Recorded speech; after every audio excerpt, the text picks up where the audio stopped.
Okay, folks, all of you loved my videos yesterday. You got a great laugh on me, everything.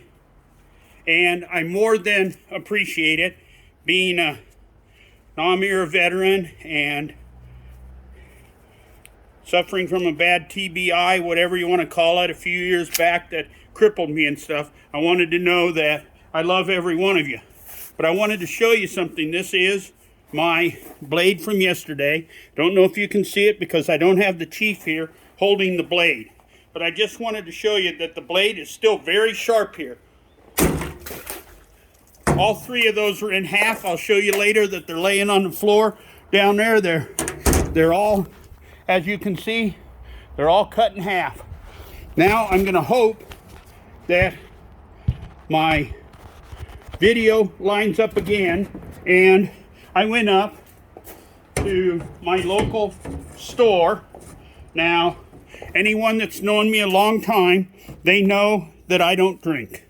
So I went up to the store and I asked Amina in the liquor department, I said, what is a good beer that they might use in making, you know, one of those good old Cajun boils.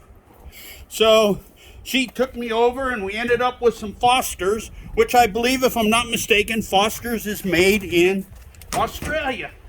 Then I got to thinking, well, I owe so much to my dear friend, and he is a well-seasoned combat veteran, Green Beret, 82nd Airborne, Vietnam, hell of a businessman, and that is Lee Romaine Sr., CajunLee.com. Cajun Lee's seasoning. Now, I don't get paid for this. It's a very cheesy punch for Lee. But I want Lee to know I love him very much. So to all the other Special Forces operators, everybody, he is old school, badass. But like me, we're a lot heavier than we used to be. So I brought this up here. Again, Amina helped me. And for those of you that know me from reloading videos also, you'll recognize my little old stainless steel steamer here. Well, we got to have, of course, peel-on shrimp. We got to, of course, have covettes in there for our you-know-what that tastes so good. And, of course, we got over here our Cajun Lee seasonings. And, of course, there's some sea salt. Lee doesn't make sea salt. Costs too much money.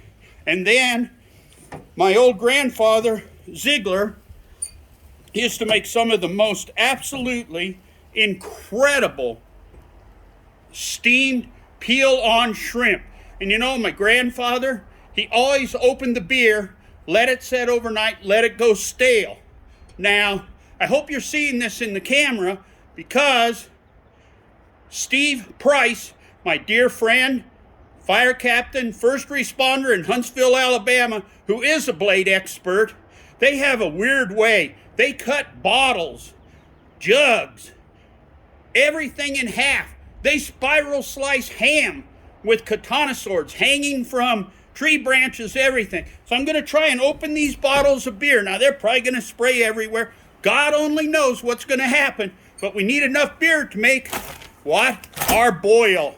So here we go, folks.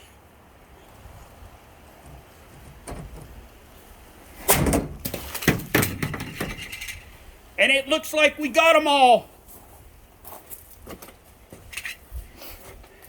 So let's bring them up here. 1, 2. Oh, there's a remnant of one. 3.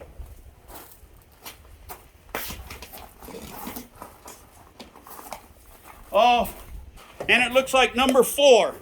Or wherever he was, we got him anyway, and their other parts are somewhere. And of course, we got some water too to add to it.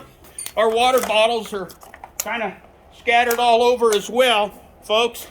And again, the very same machete I always use, my world famous Ontario.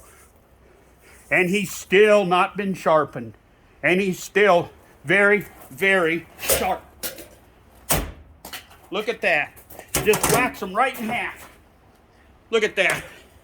And that, folks, for all of you that thought it was funny yesterday, this is how Cajun Lee And the Special Forces of America, in the old days, make shrimp boils or corncob boils or crawfish. It's up to you. But whatever you do, give old CajunLee.com, Cajun Lee Romaine Sr. a chance.